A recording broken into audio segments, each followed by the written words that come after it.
Good afternoon. Thank you for joining us. I'm Priscilla Bender, and I'm the chair of the Nantucket Property Committee for the Trustees of Reservations.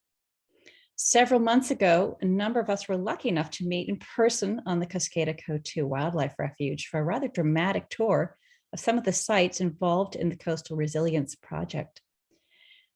I say lucky, however, at that particular time, Mother Nature was not very cooperative, and so several key members of that tour were unable to reach the island. Today, we're meeting virtually, which is much less picturesque, but it does allow us all to be here regardless of the weather. As you'll hear today, or perhaps you already know, Coskata-Coatue is part of a larger chain of terminal moraines left by the Laurentide ice sheet. This means that Nantucket is particularly fragile, but it also means that it's connected. And while we think of Nantucket as being isolated 30 miles out to sea, it is in fact, in ecological terms, connected to a broader chain extending from Long Island all the way up through Cape Cod. This means that the lessons that we can derive from studying this particular environment, how it's changed in the past and how it continues to change, may lead to a broader understanding of the impacts of climate change for the region. Coastal communities everywhere are grappling with adaptation to rising sea levels, increased storms, and extreme weather events. Ideas for adaptation coming out of this study and others will have a significant impact for the places that we all care about and the places we call home. My family and I have been privileged to support the work of preserving this especially beautiful habitat, and this project in particular. It's our hope that it will guide decisions about effective coastal resiliency policy here and in the broader world. I invite you to join me, and now I'm happy to introduce Cynthia Dittbrenner, who leads the Coast and Natural Resources team for the Trustees of Reservations. Cynthia? Thank you, Priscilla. Thanks everyone for joining us today. We have an amazing turnout. You're part of a group of about 70 people interested in this topic, so that's always exciting. We're going to be presenting a project today that's a collaboration between Nantucket Conservation Foundation and the trustees in partnership with Boston University to do some research. Just housekeeping, we have the Q&A function turned on, so hopefully you can see that little icon. And if you want to submit questions throughout, feel free to type them in there, and then one of our staff members will be facilitating that, Christine, at the end. We do have a big group, so we hope we have time for questions at the end, but might not be able to answer everyone's. Let me hear from manning the show here. Let me get to the next slide. There we go. So I'm going to start off by introducing the trustees and then pass it off to my coworkers. What we're talking about today is the Coskata-Coatue Wildlife Refuge, and this is jointly managed by Nantucket Conservation and the trustees. This map right here shows our properties. It's pretty small, but the white areas are owned by the trustees, and then the pink are owned by Nantucket Conservation Foundation. So it only makes sense that two organizations with very similar missions and adjoining properties would work together to manage this beautiful area, which we do. And it's an exciting, fun partnership. As you know, the trustees is a statewide organization and NCF is island-based. So I think we both bring different perspectives and different strengths to this relationship. So the trustees' mission is to preserve for public use and enjoyment properties of exceptional scenic, historic, and ecological value in Massachusetts. So again, we are a statewide organization. We own or manage over 120 miles of coastline. So a lot of that is on Nantucket and Martha's Vineyard, but in other places of the coast as well. As such, about 5 years ago, well, longer than that, we started seeing the impacts of climate change. So increased storms and erosion, impacts to our salt marsh habitat, impacts to access, roads being flooded and floods that we didn't normally see. So we hired a consultant to do a climate vulnerability assessment on just our properties. And the results were really illuminating. It told us what was projected into the future and what we might want to do to either make sure that habitat was resilient and our infrastructure that allowed the community to access those sites to make sure that was resilient as well. And so after doing that, we decided, you know, I think we have more of an obligation to the residents of Massachusetts than just at our properties. As a manager of over 120 miles of coastline, we wanted to be a leader and think outside our properties. So we launched a coastal strategy that was much larger than just our reservations, and it had 3 tenets. These are the ones shown here: protect and advocate for the coast, inspire a love of coast. So that's getting people out to experience the coast and educating them about the impacts projected.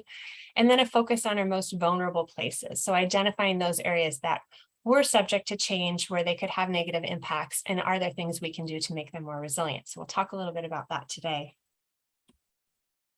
As part of that, one thing I'll highlight is we have been publishing an annual State of the Coast report for the last 3 years. We've done 3 now. The North Shore, the Islands came out in 2021, which covered Martha's Vineyard, Nantucket, and Gosnell. And then just this last September, we published one for the South Coast, which is the Buzzards Bay area. And these reports detail the impacts of sea level rise and storm surge on the entire coastline. So this is where we're thinking outside our properties again, on communities, the impacts of flooding and erosion, and also on our habitat and salt marshes. So now I'm going to introduce my partner, Dr. Jen Karberg, who is the Director of Research and Partnerships at the Nantucket Conservation Foundation. Thank you so much, Cynthia, and thank you everyone for joining us today to talk about this really unique property and the work we're doing in partnership out there. Oh, sorry, Jen. No worries. As Cynthia said, I work for the Nantucket Conservation Foundation, and I'm sure a lot of you are familiar with us, but we're a nonprofit land trust located entirely on the island of Nantucket.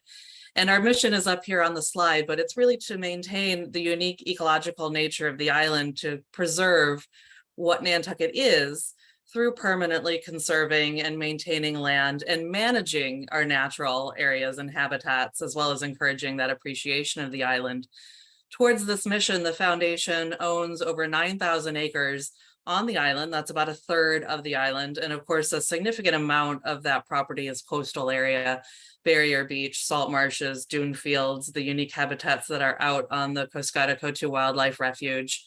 And while we own all this land in conservation, one of the things we've come to through the almost now 60 years of the foundation is that as we're protecting it and managing it, we want to do it in the most ecologically appropriate way, using sound science-based research.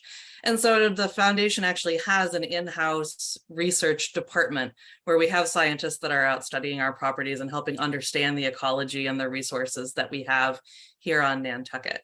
Next, please.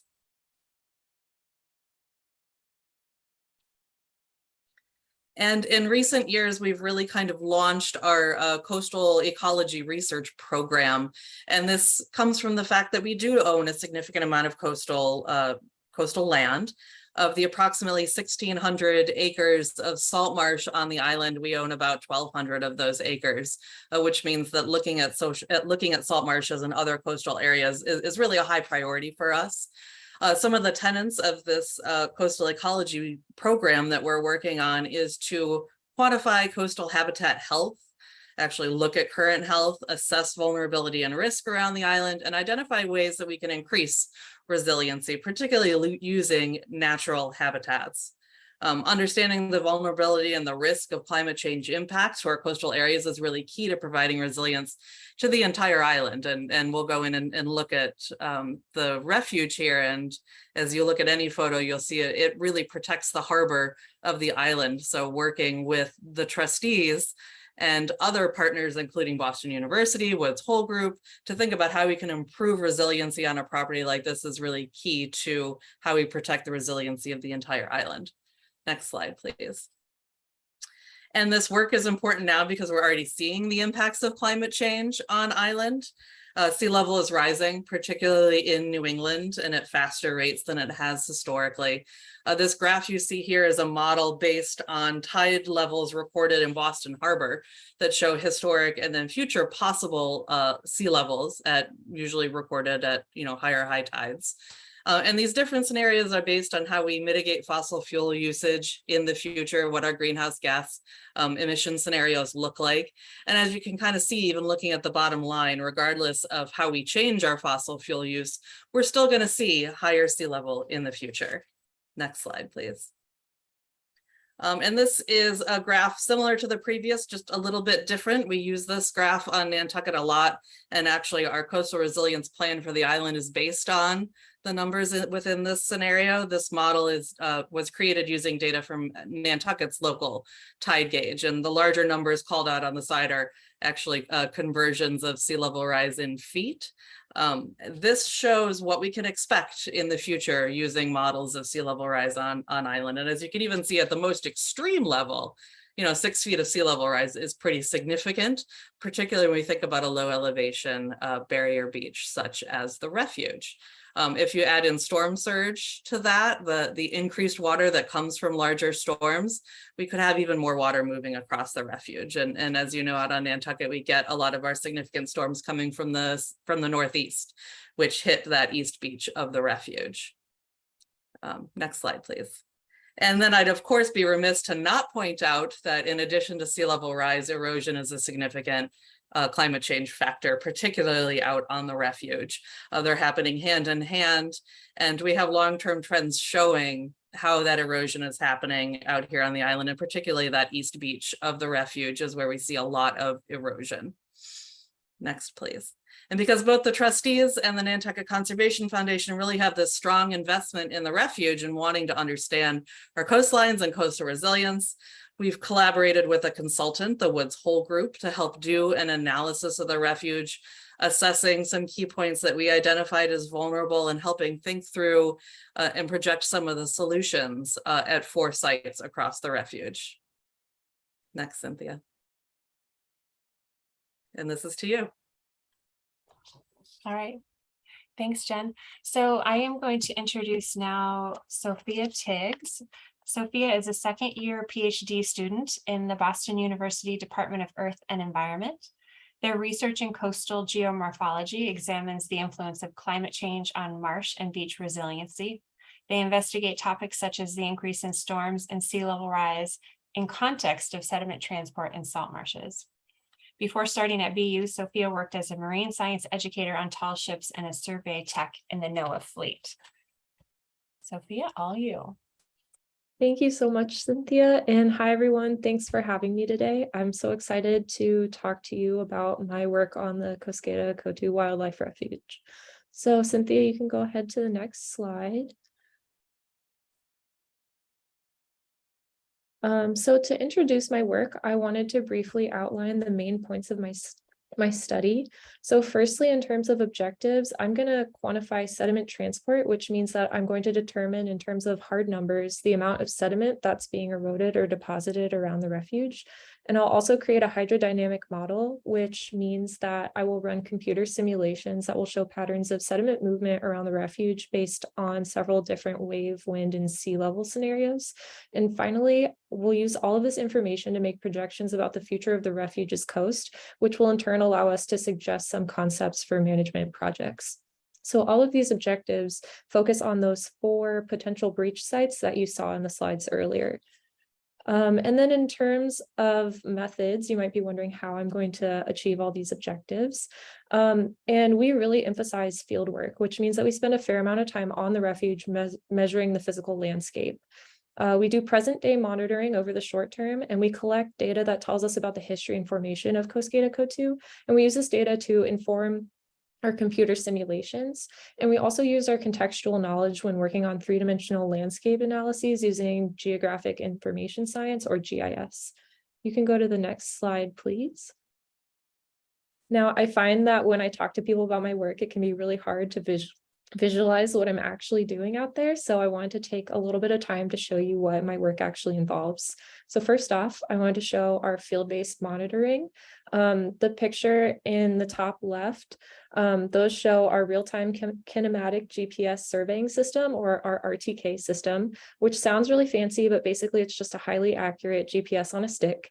And we use it to measure positions and elevations with centimeter level accuracy. And in the surveying world, that is pretty darn good. Now, what information does that actually give us? You can see on the map in the bottom left, there are some blue and red lines. That's a map of the galls. It's just an example. And we call these elevation transects, which means that we measure the elevation while walking along a marked line. And we walk along that same marked line every time we visit the refuge so that we're measuring the same thing every time.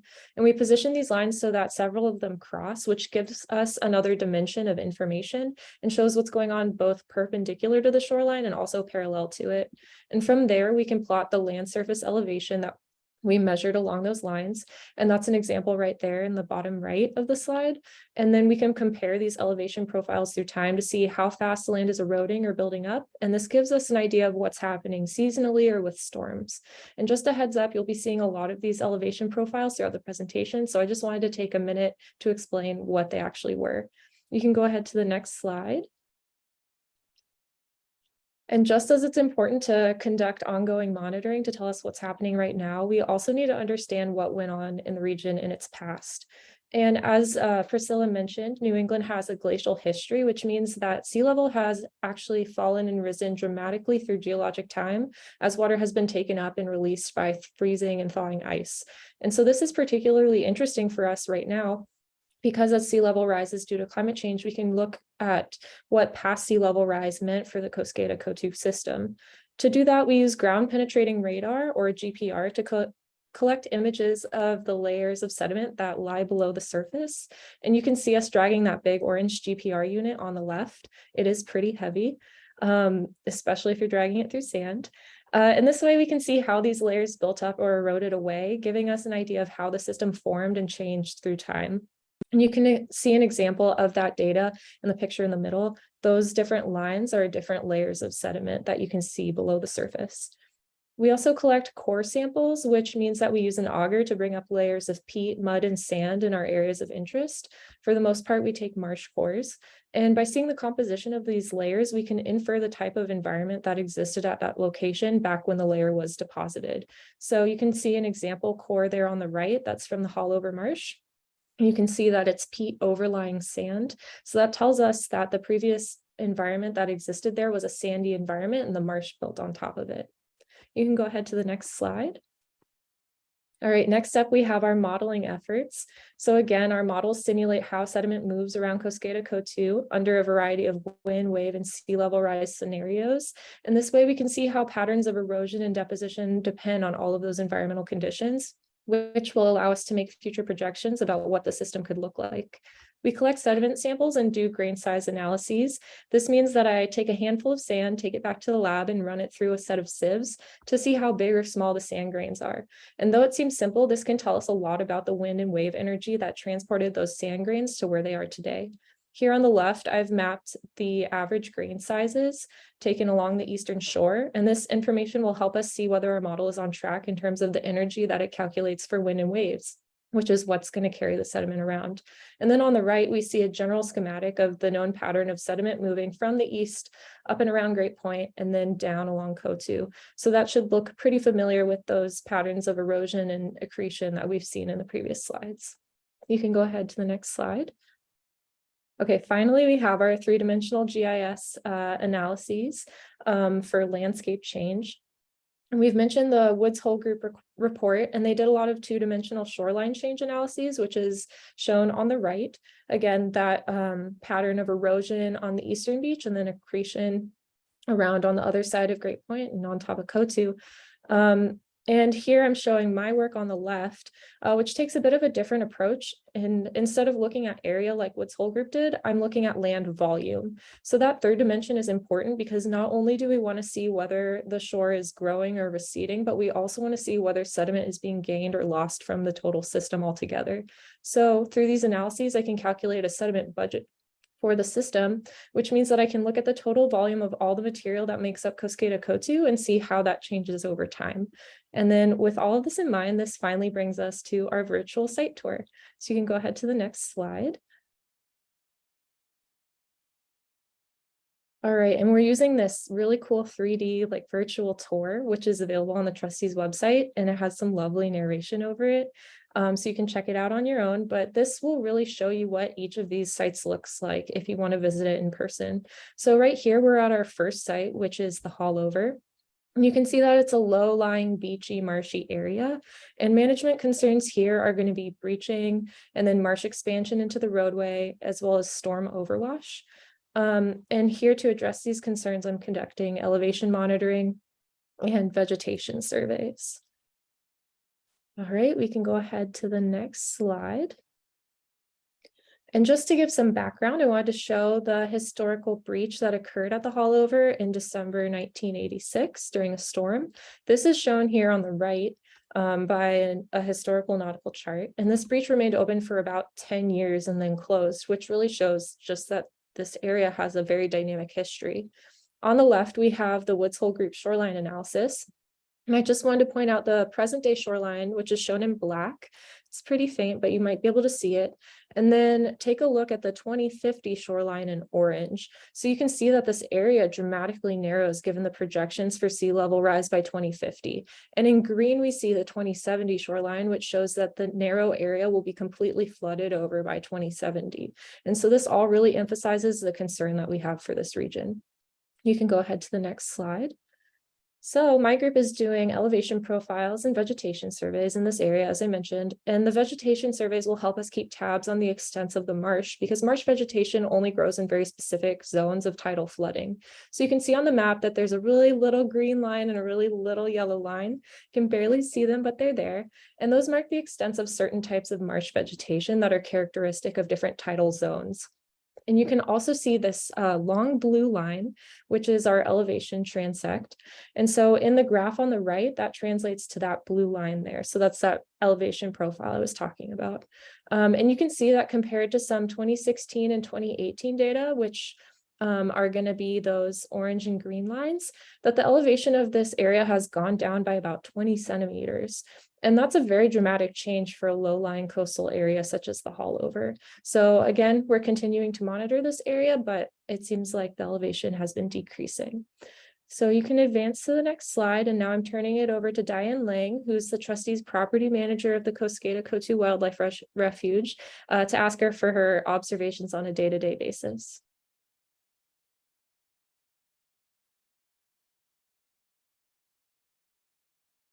Can you guys hear me? Thank you. Should I push play, Diane, or you want to talk first? You can push play and I can talk while we're watching this. Okay. Ironically, this video was shot exactly 1 year ago, October 28th, 2021. If you don't recognize this, it's because normally it's dry sand. This is right at the beginning of the entrance of the property on the Haulover. If you see the and that's that video. So if you see the photo on the right hand side, that's looking south from marker 1 on the inside trail. So all of the studies that we've just been presented by Sophia is looking at this land as we are watching low pressure systems come by and flood it on a more regular basis.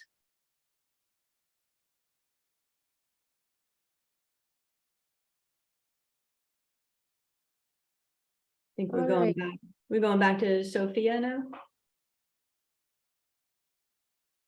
Thanks so much, Diane, for talking about the Haulover. So we'll move on to our second site, which is Coskata Pond. So you can go ahead and play the video. And at the site, you'll see the pond, which is separated from the eastern beach by a pretty narrow stretch of dune. And you can also see a couple of bare unvegetated areas in these dunes as we sweep around in the video.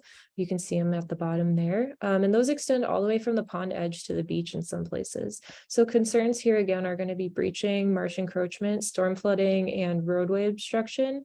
And again, we're addressing these with elevation monitoring and vegetation surveys. So you can go ahead to the next slide.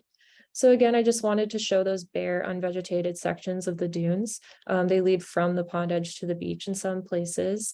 So you can see in the top image how on the left, there's just the pond edge shining bright. And then on the right, you can see almost the beach. And you can see when you walk in these areas, the wrack or the debris carried by floodwaters, and you can see all of that gets deposited all along this area during times of flooding, which really validates the concerns that we have for this area. You can go ahead to the next slide.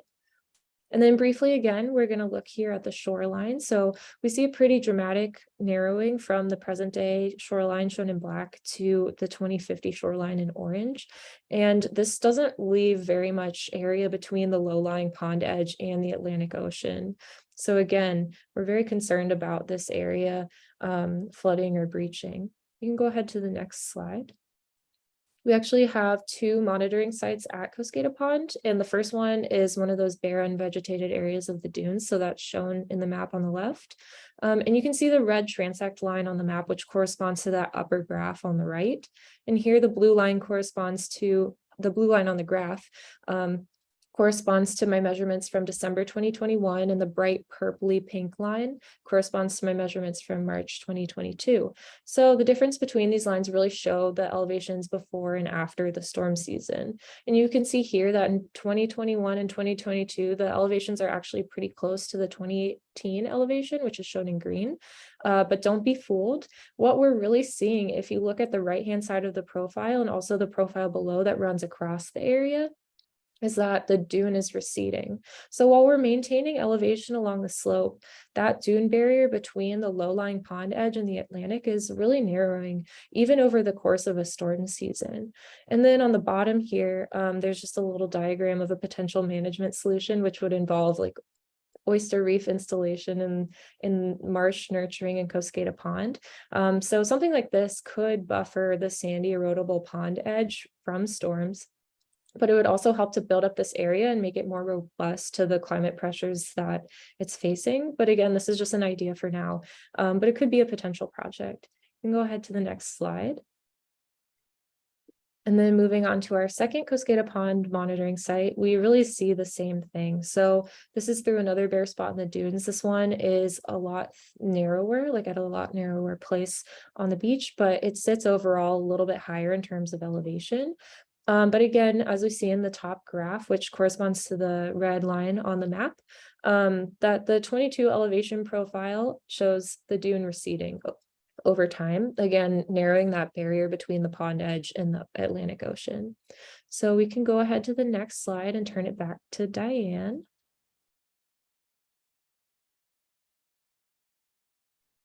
Thanks, Sophia. So again, this is exactly 1 year ago. This is an example of what we see on the beach when we're having extreme events of low pressure system passing by, sometimes just a simple storm. A normal beach view would be at least 2 lanes of traffic, being able to pass by each other, and a third where you could normally have a pull-off. These types of events have created issues where we have been closing the refuge more often over the last few years than ever before. And I think if you just take a quick look at the still photo on the right, this shows you where you first enter onto the beach right in front of the pond. And that's just another example. If you can make out the darker sand closer to the ocean, that has all been washed over from sorry, the video is distracting me, but the waves and the low pressure system and the high tides washed up and necessitated that refuge to be closed on that day, and whenever it does happen like that. So I think that we're good with the video. It's just a difference. So back to you, Sophia. Perfect. Thank you so much, Diane. We'll move on to our third site, which is at the Galls. And the Galls is a low-lying narrow stretch of land that connects Great Point to the rest of Coskata. And this area overwashes frequently, so our concerns here are flooding and breaching. And additionally, the Galls leads to Great Point, so road obstruction and access is also a big concern here. And so to address these concerns, we're again doing our elevation monitoring. So we can go ahead to the next slide. And again, we'll briefly look at the shoreline analysis from Woods Hole Group, and we can see this dramatic narrowing as if you look at the orange 2050 shoreline, it shows that the middle section of the of the galls will lie entirely underwater. So this really is a low area, and with great cause for concern for its future. And then on the right, I just wanted to show a picture of the galls flooding and breaching from 1991 to 1992. So this is something that does happen in the modern day with storm or other high water events. You can go ahead to the next slide. So we're going to look at the elevation profiles for the galls. And we see in the upper plot, which corresponds to that blue line on the map, that the March 2022 elevation is up to 50 centimeters lower than the December 2021 elevation. So again, those are going to be those blue and pinky purple lines.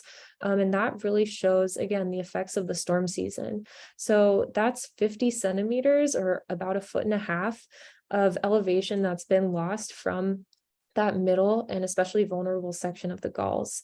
And we see that in the two profiles that run across the galls, which is the bottom graph, the bottom graph or the red lines on the map, we see that as well. We see this about 50 centimeter change in elevation. And then another thing here to mention is that in the top profile, you can see on the right-hand side, the high elevations of the dunes in green and orange for 2018 and 2016. And those dunes tend to shift and migrate, but that southern dune has receded since that time. So you can go ahead to the next slide and we'll give it back to Diane. And when we're managing the property, when I find the weather report, as you can see on your screen on the left, says anything like this, we know that it's going to be shut down. In that first video, I don't know if you could play it back just briefly.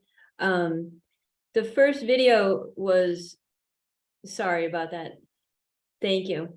So this is the East Beach right after this tropical storm warning this month, right after the remnants of Ian. And can you just pause it right there?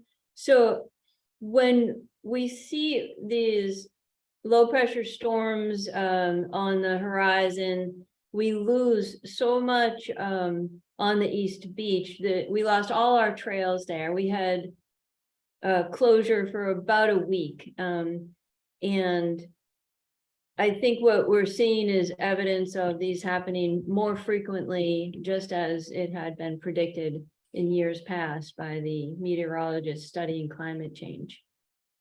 Back to you, Sophia.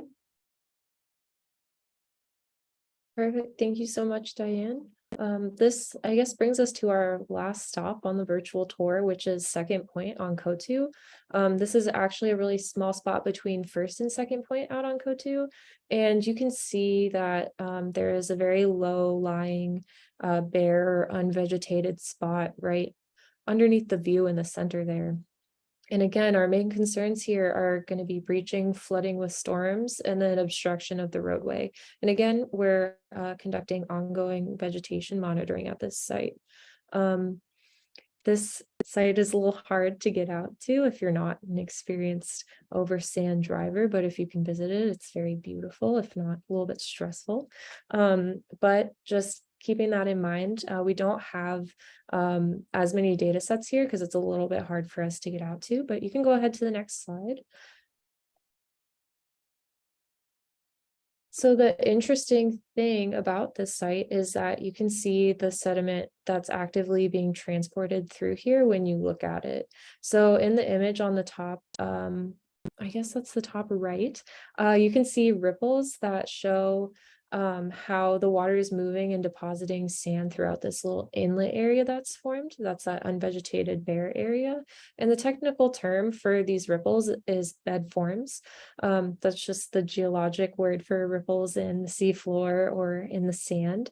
And they come in all shapes and sizes. You've probably seen them on the beach or wading into the water before. And the cool thing about them is that their size and orientation can tell you about the strength and direction of sediment transport. So again, they can be big and small, and they can also lie on top of each other, which might show how multiple iterations of movements have produced these both like beautiful and very informative formations in the landscape.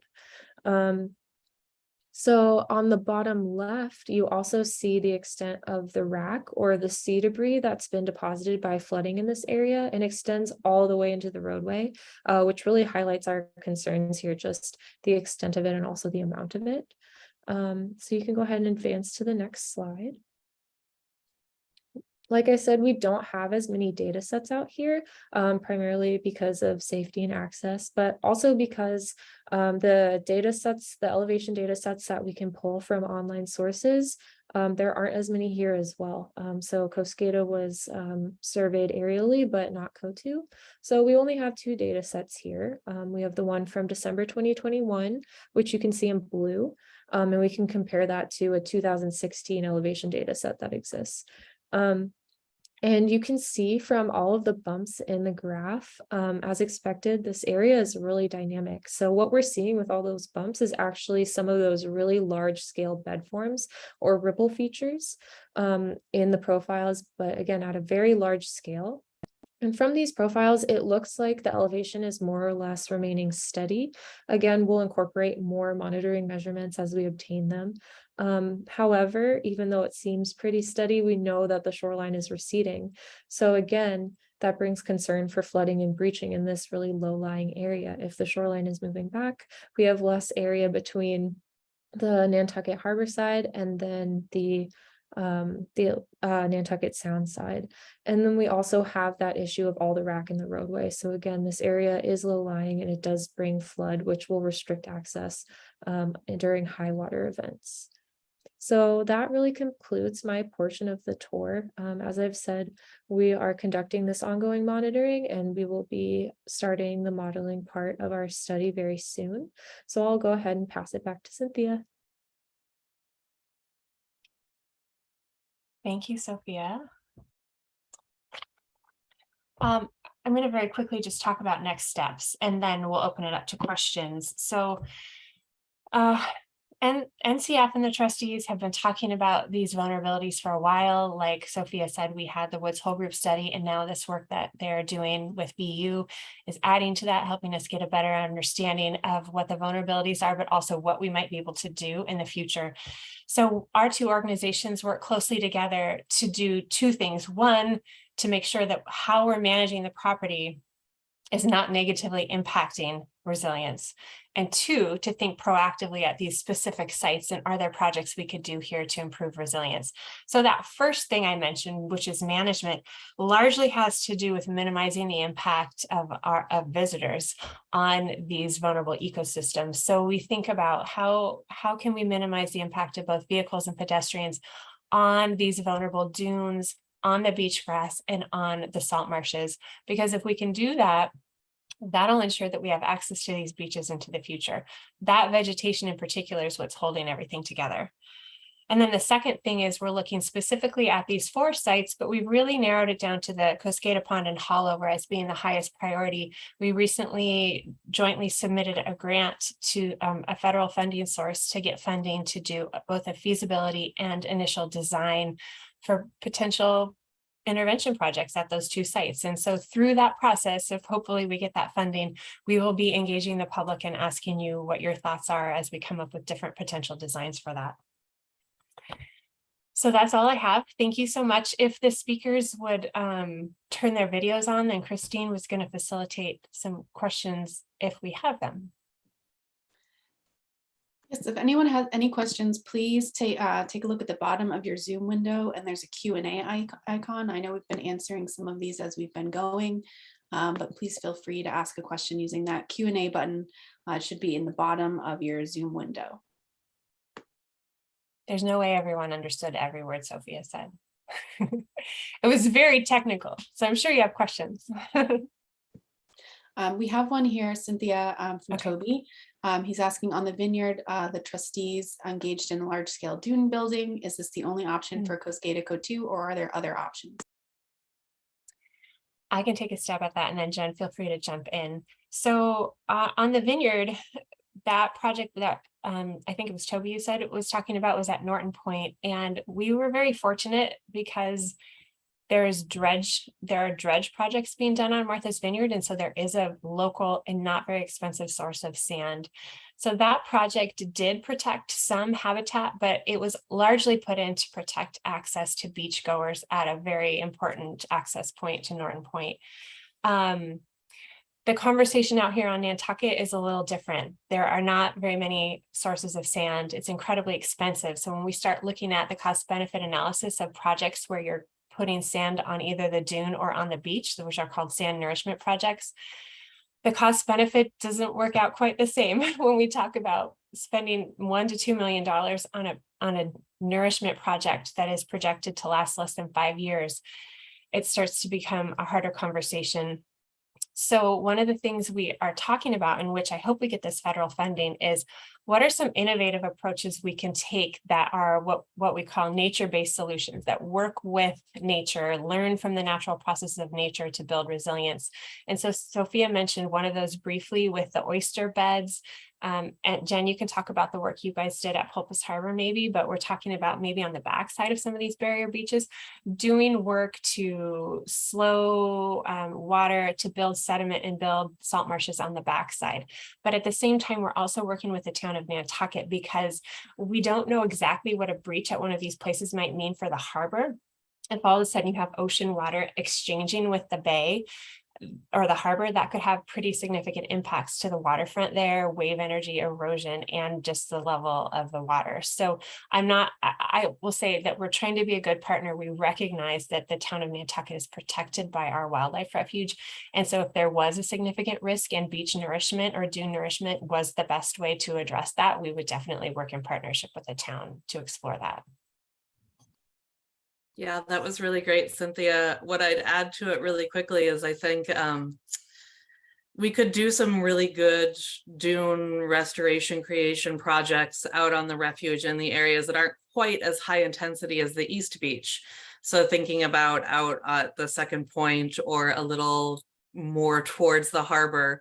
On the Haulover side, we could mimic some of the work that we've already seen on island out at the Millie's Bridge crossover in Nantucket. We've had some really great success with using sand fencing to capture the sand that's moving around in the area and just help facilitate dune growth that way, and then actively planting it to hold it in place. And then I think we can think of some other innovative ways where we're putting vehicles, where we're allowing access for walking across areas of the dune, so we can help places grow up and kind of just do that facilitation step to increase elevation. And then, as Cynthia mentioned, the oyster reef, the Conservation Foundation actually piloted an oyster reef installation in Pulpus Harbor this year, where we put it just offshore of a salt marsh. And we're hoping it will actually capture sediment and build elevation behind it and stabilize a shoreline. We're exploring possibly doing something like that within Coskata Pond, where we know the East Beach is eroding, and that would be very hard for us to stabilize given how dynamic it is out there. But can we stabilize the pond and build up that salt marsh vegetation out there a little bit more and just create a more solid, more resilient structure behind it? With barrier beach systems, and you see this as you go along Coatue, there's salt marshes kind of in the more protected areas, and all around the world we're seeing those where you have the dune systems and the salt marshes in conjunction. They're just more stable. They give more space for that, all the sand that's moving around a barrier beach to kind of continue to move and stay intact. So those are some of the solutions we're looking at. But again, as Cynthia mentioned on Nantucket, getting sand is hard. There's a high demand for sand, and we don't have a lot of sand to be able to, be putting out on our beaches. So that's why we're trying to think a little bit innovatively out here. Christine, before you ask another question, I wanted to just show a couple more slides and I neglected to. One is, here's the website that you can access if you want to check out that 360 tour that we were showing you, which is the aerial view. And then I wanted to also thank our sponsors. So Remain and Breckenridge and Pilot House Foundation sponsored our State of the Coast work and some of that Woods Hole Group report that Sophia mentioned. And then specifically the vendors are funding this work with Boston University. So thank you so much for all of that. And then here's our contact information. So feel free to keep asking questions. Thanks. So we do have another question from Amy. She'd like to know, what is the impact on the harbor town when breaches occur?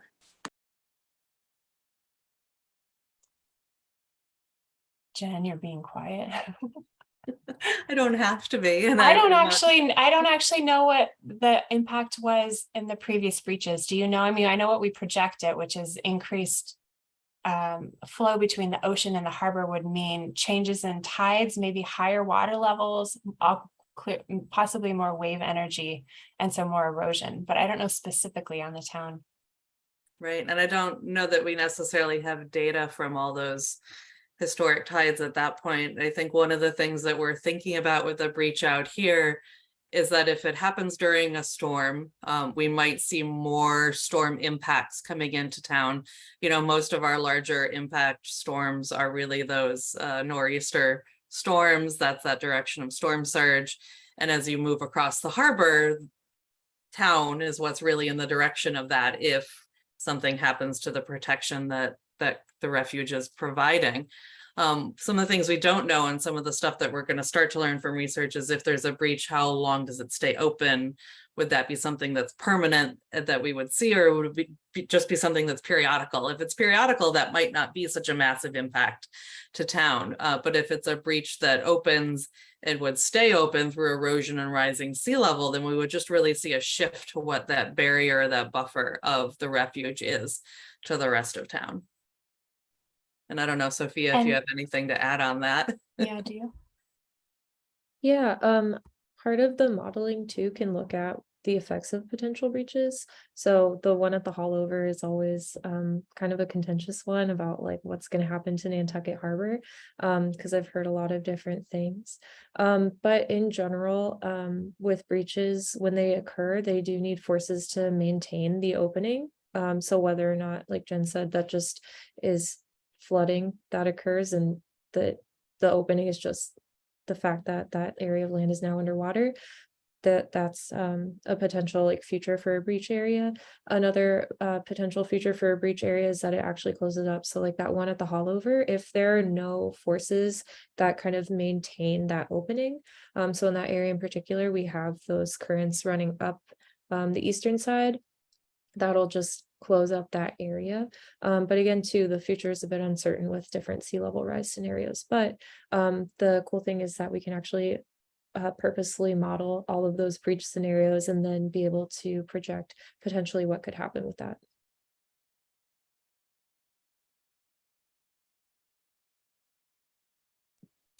Great, thank you. We do have another question. Oh, it may have been answered live. No, here it is. Can you have a scallop reef as well as an oyster potentially? That's a good question.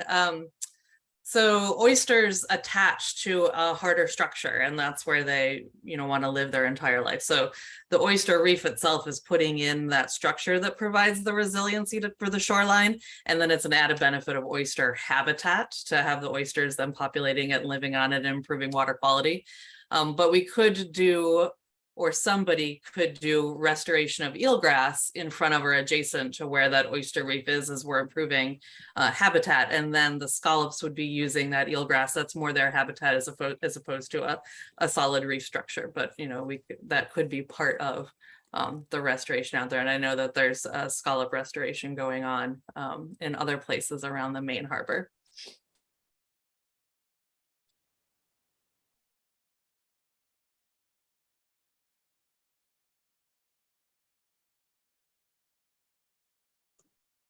Christine, did we lose you? I think that's everything unless anyone has another. Oh, sorry, a couple are coming in more. How are the GIS analysis done? Sure, I can talk about that. So I think that I hope this is meant for me and not Woods Hole Group. I can talk a little bit about Woods Hole Groups. They just did shoreline analyses. So Massachusetts Office of Coastal Zone Management has published historical shorelines, I think back to 1887 and up to, I think their most recent is 2019 or maybe even 2021. And so they were looking geographically at how the shoreline has changed and then how that has led to changes in land area. For my personal analyses, it's It's actually pretty cool. I could give like a whole talk on this, but I digitize historical maps and nautical charts, topographic maps and nautical charts, and use that depth and elevation information to create a three-dimensional surface of what the land and seabed looked like at the time that those maps and charts were created. So that's super cool if you're like a map nerd like me. And I do that for different time periods. So I have some data sets for the 1800s, some for the early to mid 1900s, late 1900s, and then early 2000s. And then I can look at those three-dimensional surfaces in GIS software, and I can add and subtract them, like to look at the difference in land surface, like shape and elevation between all of those time periods. So it's actually pretty cool. And those differences in elevation can be translated to differences in volume and then sediment volume. I hope that answers that. Thank you, Sophia. And we've had a couple questions from folks on whether the recording will be available, and the recording will be available, and that will be sent out next week. We do have another question from Henry. He says, I'm a resident for 50 years just south of the property. We use snow fencing with great success to help build the dunes. Why is this not used to build the dunes now? It once was used at the Galls with success after the breach pictured. The fencing could be placed to allow bird migration. It will also help promote dune grass growth. So that was one of the recommendations that we had Woods Hole Group look at when they completed their initial assessment report. And so they did in that report create a few diagrams of places where we could put snow or sand fencing perpendicular to the coastline so that it wouldn't impact birds moving back and forth. So one thing we really need to think about is the shorebirds that are using that same areas and not impacting them. But it might be that in a few key places that could work. And so I would say it's not off the table. Ideally, it would be part of this feasibility work that we would do with this grant that hopefully we'll find out in the next couple of weeks we get. But if we don't get it, then yeah, it's something NCF and us will talk about. And it's definitely a good solution. You know, as I mentioned, we've used it or seen it used really successfully on Island out in Nantucket to rebuild the dunes where the stilt house came down. And I think we have decided that in a few places that would be a really great solution. We do have to go through the permitting process still to put out dune fencing. So we'd likely do that for the entire, property as we come up with a model solution for what we want to do out there. We'd have a couple of options and go through that permitting process. But I think it's a really successful low intervention solution if we're able to put it out. Thank you. And we have another question from Jim. He says, your GIS elevation surveys appear labor intensive. Is drone technology advanced enough to provide similar accuracy? It could be a method for more frequent monitoring of conditions. I'm so glad you asked this because I've been asking my lab for a drone for the past year. Unfortunately, drones are pretty expensive, and that's where our holdup is on that. But yes, drone surveys can be used to do the same things, and they can also like back up our RTK elevation monitoring. So we would use those in conjunction with one another to provide that 3D land elevation surface, and we could obtain that every couple months with a drone. So that would be awesome. That's my dream. If anyone has a hookup with a drone, like let me know. I would love to use it. But yeah, those can give really high resolution three-dimensional land surface surveys. And so the technology is definitely there. I've used it. I just don't have a drone right now. But yeah, great question. Thank you, Sophia. And we have a question from Christine on whether potentially geotube restorations might be a solution to restoring or building up the shoreline on Coatue. I can just answer this really briefly. I know there's some controversy over the project that is on Nantucket using geotubes, but to say that in the feasibility study we hope to do with this grant, I think we would put all options on the table, and then what a feasibility study is to assess what are the pros and cons of each. So what's the ongoing maintenance cost? Is there sand availability into the future to maintain a structure like that? And then we would work together with the community, hopefully, to identify what might work the best. So I think I'll just leave it at that unless Jen has anything to add. Okay. And Sophia, I think one more question for you. The peat layer you showed was approximately from when? I'm going back through my report right now. I don't have it off the top of my head. I remember it being something like 42 centimeters down. I remember replying to your question with the accretion rates for like Massachusetts area marshes. There's also a like squishing rate too. So I forgot to add that in. Like I said, I'm looking back through yeah, of course. I'm looking back through my report right now. I don't think that under the pressure of Zoom, I'll be able to find the number that I calculated, but I can let you know later.